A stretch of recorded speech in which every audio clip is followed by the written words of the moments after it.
pasyente po natin na car accident. Siya po yung nasagasaan. Ito po yung dinalaw ko last time po na nasagasaan. Ikaw na muna.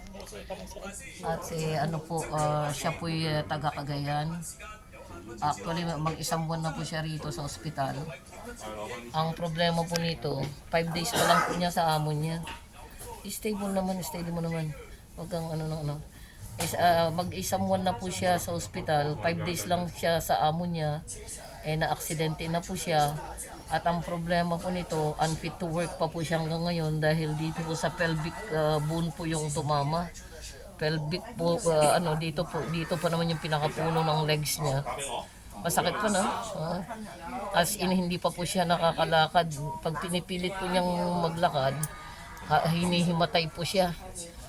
So, kasi itong kapatid natin na ito na OFW ng Hong Kong po, ay may dalawa pong maliliit na anak. Kasi bata pa po siya. Ilang taong ka na? 35 lang po siya, 35 years old. Actually, namatayan pa po siya. Sa ngayon, namatayan pa po siya. Ang feeling po niya, nag-alala ng gusto yung lolo niya sa kanya, kaya namatayan siya. Tayo ka dito. Tapos, so hindi pa po siya makapagtrabaho.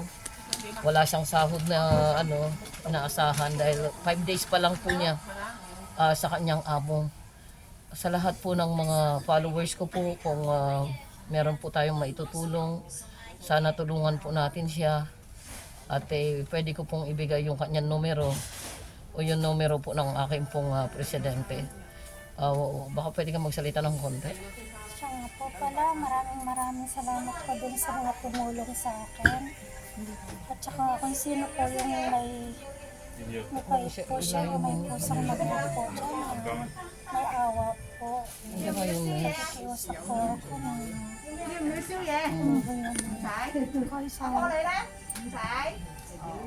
hihingi po ako ng kahit anong tulong lang po, nakatulong lang po sa kanila. Hindi pwede naman i-glance lang. Hindi nga. Kaya ang gusto ko nga lang malapit para marinig sa Glance lang. Oo, yan.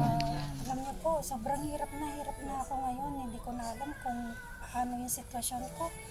Halos gusto ko na talagang umuwi, pero yung iniisip ko po yung mga obligasyon ko dito sa Hong Kong. Lalo yung mga may anak akong dalawa, may mga kapatid ako na inasahan ng ako. Hindi ko na rin po alam paano po i-handle yung ganitong sitwasyon. Marami na rin po ako napapagdaanan sa totoo. Hindi ko na rin alam anong gagawin ko. Kaya nagpapasalamat po ako sa mga tao. May isang loob na tumulong po sa akin. Maraming salamat po.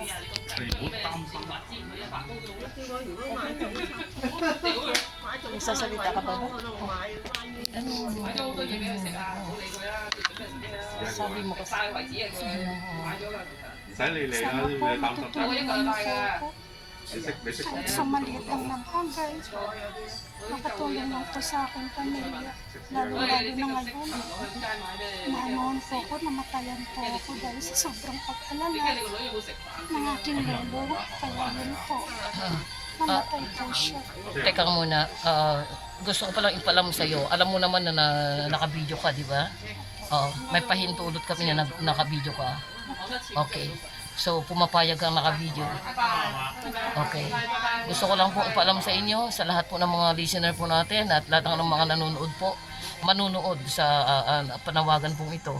Meron po kaming consent mula sa ating pasyente sa pagbibideo po namin sa kanya dahil po na gusto po niyang makakuha po ng tulong mula po sa social media. Maraming pong salamat. Salamat po Opo. sa lahat po tutulong sa akin. Okay. So, pagtulong-tulungan natin kung ano yung pwede nating magawa namin sa iyo at yung mga netizen at mga kaibigan natin sa social media.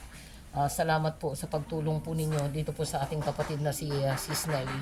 Salamat po ng marami at muli po at God bless everyone.